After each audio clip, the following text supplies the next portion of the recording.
Well, it won't be long before voters cast their ballots in the Alabama primary to decide their state and community leaders. But also on the mind of Alabama voters, the hot issues of guns and abortion. A recent poll conducted by WDHN News and Emerson College Polling shows the directions that Alabamians see the state heading. And here's WDHN's Alex Valdez with more on that.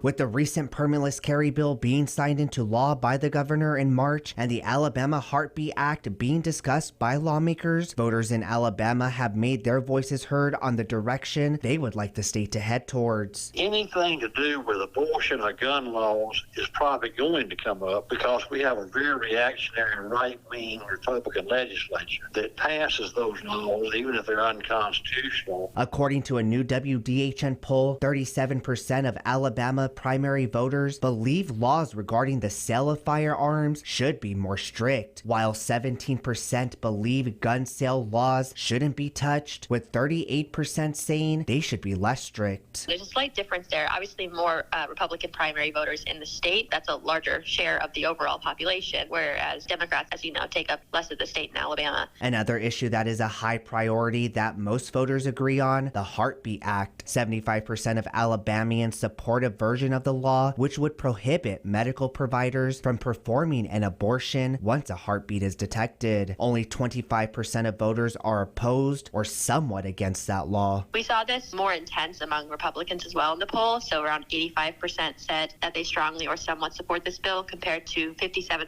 of Democrats. Showing primary voters agree on fundamental abortion rights, Flowers says this could be because of the religious views among African American voters. Our African American members of our state are very religious. People overlook that. On social issues and religious issues, they have the same thoughts on social issues a lot of times. Voters will have the opportunity to cast their ballots in the Alabama primary election, which is on May 24th. Reporting in Dothan, Alex Valdez, WDHN News for the Wiregrass.